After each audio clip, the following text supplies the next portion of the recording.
Imagine you have a wonderful idea. You believe it solves a real problem, but there are only a few difficulties. You haven't enough money. You haven't a large team. You haven't a sophisticated technology. Perhaps you haven't even have an office. For many aspiring entrepreneurs, that is the end of the story, the final scene when the curtains close. But real entrepreneurship has an intriguing reversal. The heroes who act before all the resources are available.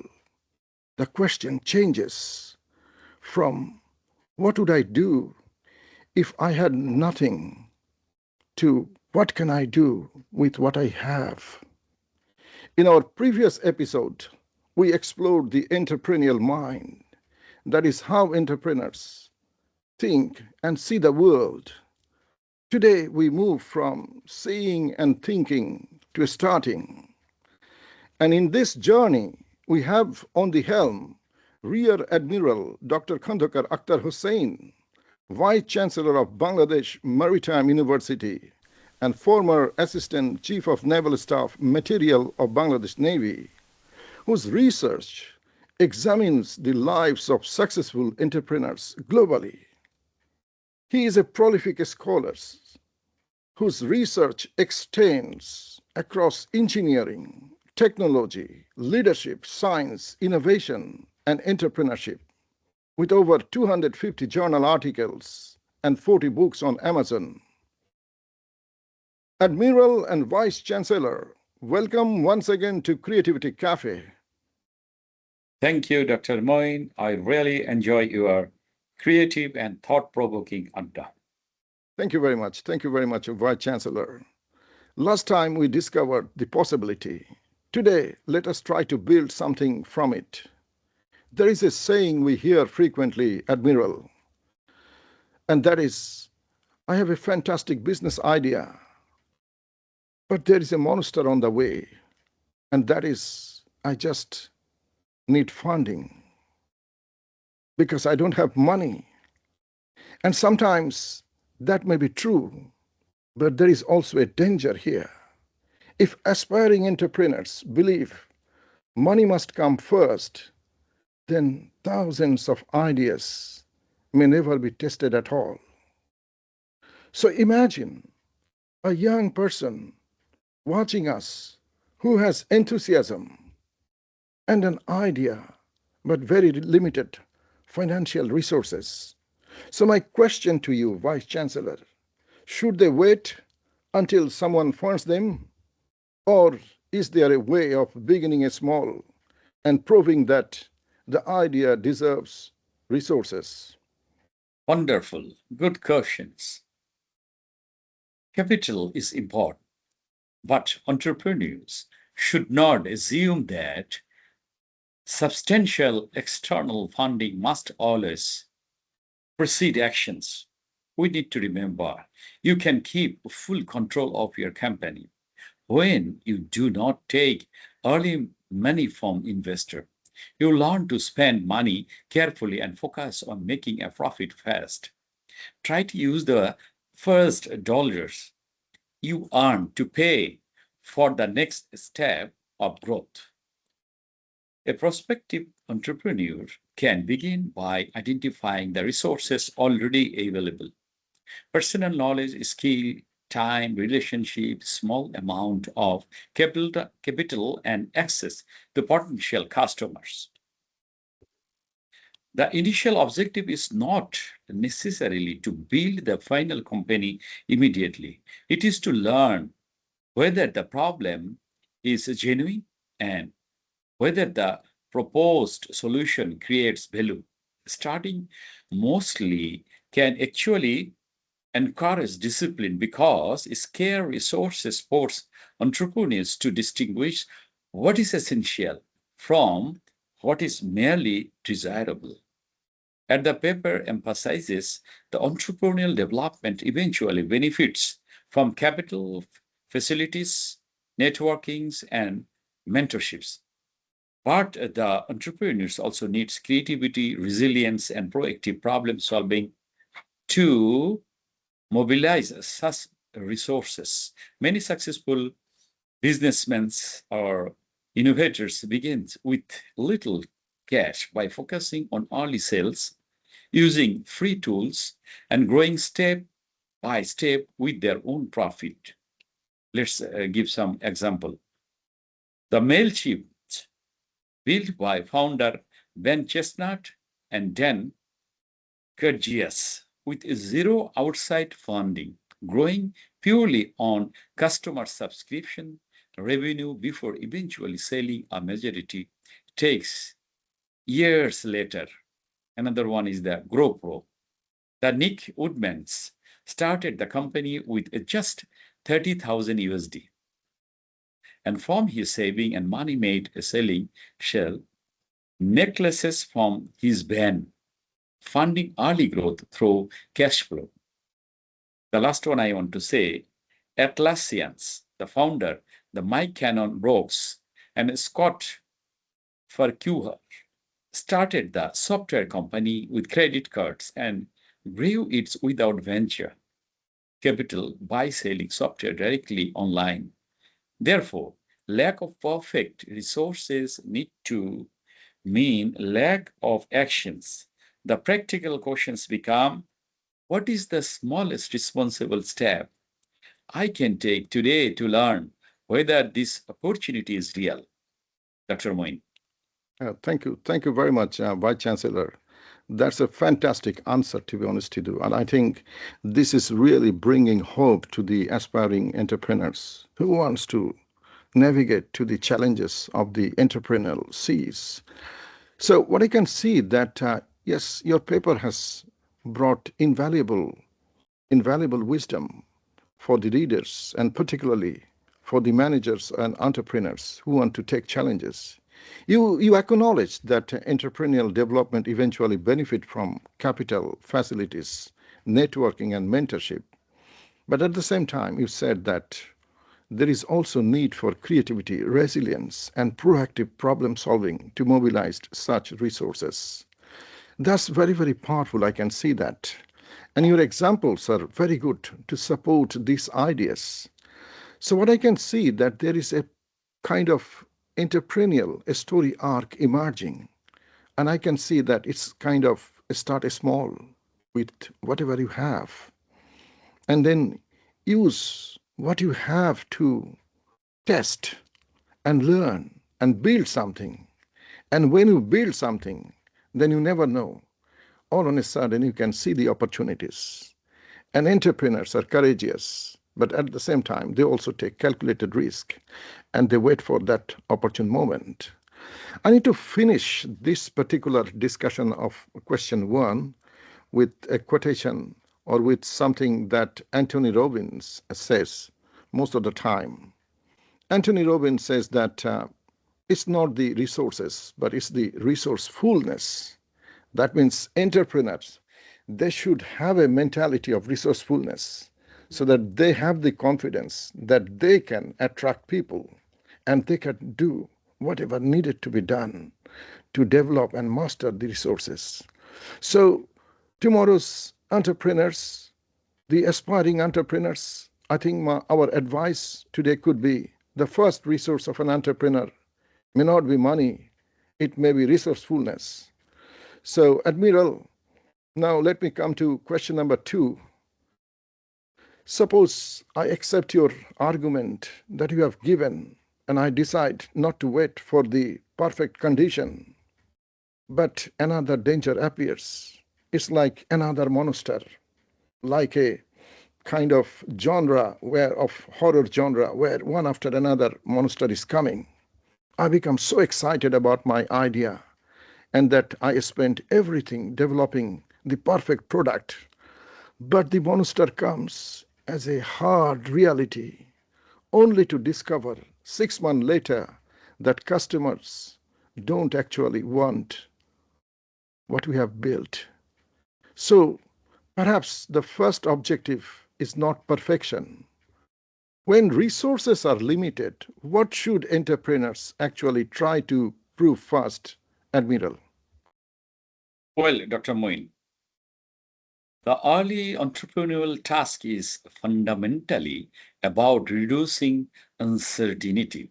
Before committing significant resources, entrepreneurs need to understand whether they are addressing a meaningful problems, whether customers values their proposed solution, and whether the venture has a realistic path forwards. This requires contact with the market rather than relying entirely on the founder's assumptions. When resources are limited, entrepreneurs must first prove values and demand by testing if customers actually want the product before building it, it will work. Suppose think about few examples. Dropbox founder was the Drew Houston's made a 3-minute demo video showing how the file synchronized tools work or would work. The waitlist jumped from 5,000 to 75,000 people overnight before the software was fully built. See the demand, how it grow. If your innovation or the idea is a new and fantastic. Another one we can say, the Japos was the founder, the Nick Swimmer tested if people would buy shoes online without trying them on first. He took pictures of shoes in local stores, posted them online, and bought and shipped them manually when order come in. So the who will buy the shoe, he can buy the shoe without going to the market from his home. It's a new idea, innovation he bring, and it works fine. An entrepreneur actually can speak to prospective customer, observe their behaviors, develop a simple version of the offering, or conduct small experiments, feedback, then provide evidence about what should be improved. The process is interactive. So, assumption, experiment, feedback, learning, and adaptation. This should be the cycle.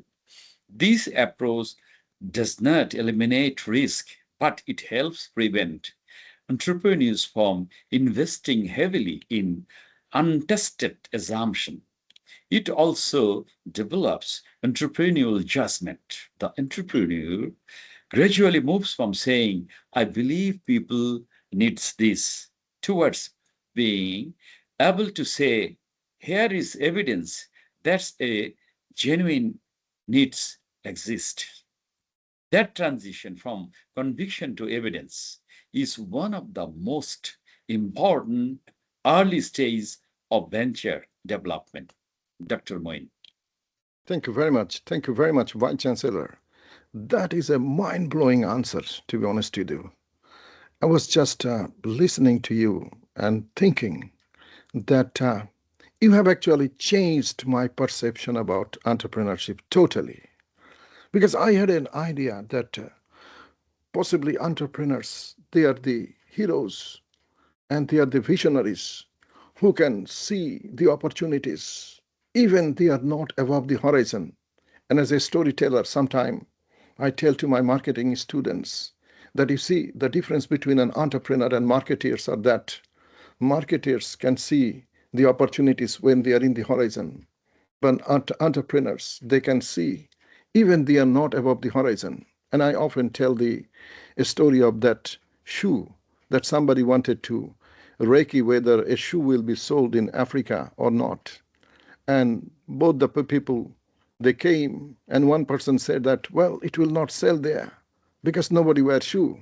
But another person says that, well, there is a huge opportunity because nobody wears shoe.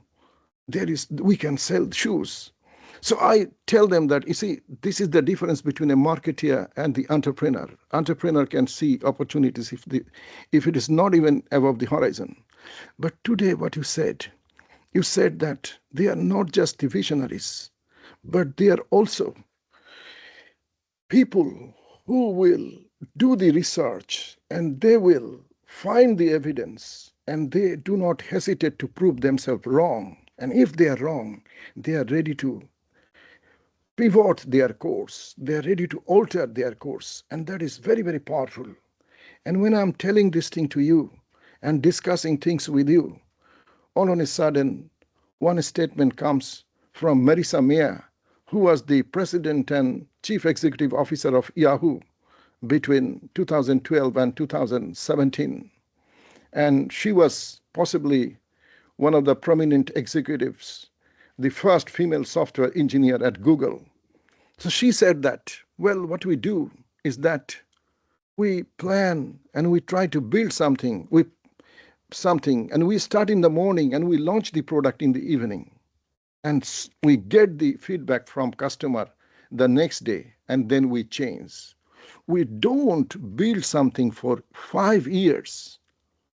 We don't want to get the perfect, the best thing that we think, because after 5 years, if customer don't like it, that means that we have wasted our time and resources.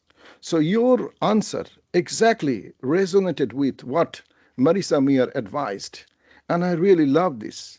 So I would like to take you to the next question, and it is about how do resources begin to follow. So think about that at the beginning we had an idea but little evidence. Then perhaps 10 customers tried our solution. They liked it. Some paid for it. We improved it. Suddenly, we are no longer approaching investors with only a dream because we have stories now. So we have stories supported by evidence. Is this the point where resources begin to follow opportunities? And what makes investor, partners, or talented employees begin to believe in an entrepreneur? Very thoughtful. External stakeholder usually face the same uncertainty as the entrepreneur. As investor wants to know whether customers genuinely value the offering. A talented employee wants confidence that the venture has directions. Partners want to understand whether entrepreneur is credible and whether commitments will be honored. Evidence helps reduce those uncertainties. Customers' interest, early ventures or early revenue, they working with the prototypes, a credible teams and demonstrated progress can make an opportunity more persuasive. However, the entrepreneurs also need communication skill. They must articulate their vision, mission, and purpose clearly enough for others to understand why the venture matters. Few examples of how entrepreneurs own belief I can give. Steve Jobs and Apple.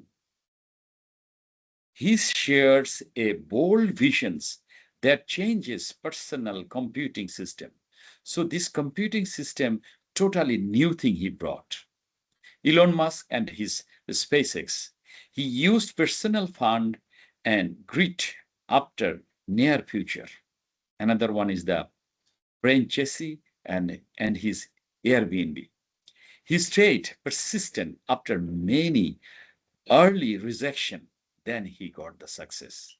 So the networks and mentorships become increasingly valuable at this stage because entrepreneurship does not develop in isolations. The paper stresses the importance of supports networks, including financial institutions, the government bodies, private organizations, mentors, and wider entrepreneurial ecosystem. Resources, therefore, often accumulate progressively. The entrepreneur starts, demonstrates value, build credibility, and then mobilize additional resources for their growth. Dr. Moin. Thank you very much. Thank you very much, Admiral. That's fascinating. I can see that you are bringing examples, but at the same time, theory. And this is what I really like, because we can see that theories and the knowledge is supported by the examples so that our viewers, those who are watching today, they can actually not only understand the theories, but they can also read the lives of the entrepreneurs. And that's really powerful. So what you said is just fascinating. Start, demonstrate value, build credibility, and then mobilize additional resources. And your example of particularly Steve Jobs is really fascinating. I often talk about this one line story that Steve Jobs used time and again. He said that put a dent into the universe, because that is when everybody started following the entrepreneur. Because our question was about that when people, a stakeholder, will follow the entrepreneur. So put a dent into the universe. It's so powerful a story that he is trying to show that, well, we challenge everything. Not only we think within the universe, we go beyond the universe. And that's why we can see that Apple is not just successful as a software company. Apple is successful in many industries. When iPod came, there was saying that iPod has disrupted 16 industries. Steve Jobs also says that if you can be a pirate, don't join Navy. So again, it's another way of saying that we challenge the status quo.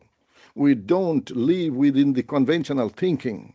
We will challenge the assumption. We will build. So that's really, really powerful. I can see that the story arc that is emerging here is kind of evidence, credibility, trust, network, resources. And that exactly brings us to the last question, Vice-Chancellor. And I think this is a very good question to finish our today's intellectual adda. So let me try to reverse the argument. We often assume the entrepreneur without money is disadvantaged. But history teaches us that there are businesses that raised enormous amount of capital and still failed. So perhaps scarcity isn't the only danger. Abundance can also create complacency, waste, and premature expansion. Once entrepreneurs obtain resources, Admiral, how do they avoid becoming less entrepreneurial? Brilliant query, brilliant. Obtaining resources does not remove the need for entrepreneurial discipline.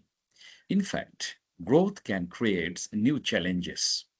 Capital can enable entrepreneurs to hire people, acquire technology, develop facilities, and expand markets. But additional resources can also encourage unnecessary expenditure or expansion before venture is ready. So entrepreneurs therefore need is strategic planning and long-term focus. Resources should support value creations rather than become a substitute for it. The founder must continue observing customers, evaluating results, and learning. The financial discipline also remains essential because revenue, investment, and profitability are not interchangeable. Actually, entrepreneurship is a long journey, and the paper stresses the importance of paying attention to the whole process rather than simply starting a business. The questions therefore changes as the venture develop. Initially, it is how can I progress with limited resources? Later, it become how can I use growing resources wisely? Both questions requires a discipline, judgment, deep thinkings, and continuous learning. Entrepreneurs stay creative by practicing active management. They set up small teams, launch a new project inside the company, and keep a risk-taking mindset. Let's see, think about famous few entrepreneurs. Jeff Bezos and Amazon. He used the day one rule to fight corporate laziness. As we know that Jeff Bezos is most famous for founding the e-commerce and cloud giant Amazon. Another one I can say, it has distinctions and his Netflix. He changed the Netflix from mailing DVDs to streaming and later to making movies to keep the startup spirit alive. This is new thing how he's bringing. The last one I want to say, the Larry Page and Sergey Brin and their Google. They let workers use 20% of their time to build new tools like Gmail. Just think the Gmail, what a great innovation they brought, Dr. Moin. Thank you very much. Thank you very much. Those are fascinating examples, Vice-Chancellor. I particularly like the examples Reed Hastings from Netflix. Yeah, Netflix. Yeah, Netflix. Netflix. Yeah. Netflix. So I was reading a book, No Rules, Rules, written by Reed Hastings and one of the professors of INSEAD University. And I was reading. I was fascinated. He was talking about Blockbuster. So Blockbuster at the time was the industry leader, and Blockbuster had 9,000 stores. And Netflix started their business, and they were, say, posting DVD. Reed Hastings said that in that book that we went to the Blockbuster headquarters and we proposed that if they would buy us. And they said that how much? We said 80 million. And they said, what? Are you mad? And there was no deal, so they came back. And now you see that it is a history. So Netflix is one of the top companies in the world, and Blockbuster was out of market. Because when that digital, the innovation came, and they can see that they can respond to that innovation, Netflix instantly responded, and customer could download the films, download the movie. But Blockbuster had a problem because they thought that if they would respond to this digital innovation, then what will happen to their 9,000 stores? And they were a bit sluggish to respond to that. So I could see that the example you have given, that entrepreneurs, not only they just see that how they should actually manage their resources, but they should also be very, very prepared for making the change, making that first move. So that is very, very powerful. And two things you just said that what I could actually deduce from your answer today. One is the scarcity. So I could see that scarcity is kind of a monster that entrepreneurs are fighting, and they need to use creativity to fight with this monster. So you said that initially the question is how can I progress with limited resources? And their creativity matters. But then I can see that there is also another monster that is coming out of your answer to the question that I asked, and that is abundance. And abundance tests discipline. So you gave example of Jeff Bezos, that how the day one rule, and he can actually that improve efficiency in the company dramatically. So you said that the question also changes, that how can I use growing resources wisely?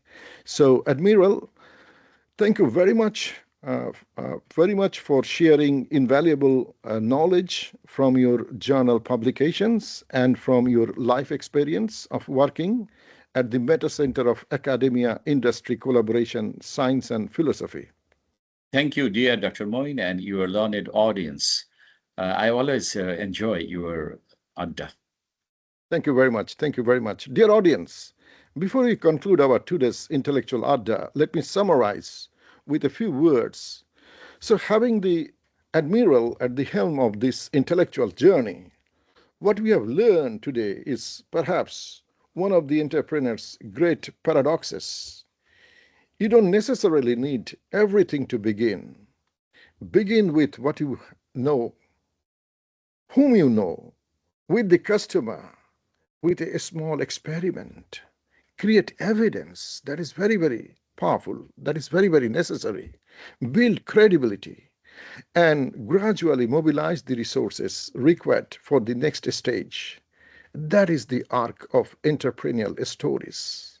The entrepreneur's question is not, why don't I have enough resources? It is, what can I intelligently do with what I have? But now we have another problem, dear audience. Suppose we have the idea, suppose customers are interested, perhaps we even have some money, but still, why do so many promising ventures fail? Because seeing an opportunity and starting something are not the same as building something that works. In our next intellectual Adda, we move from inspiration to perseveration, from dream to discipline. Join us for next episode on From Dreamer to Builder, why ideas are never enough. Till that time, stay curious and keep your mind truly alive. Goodbye.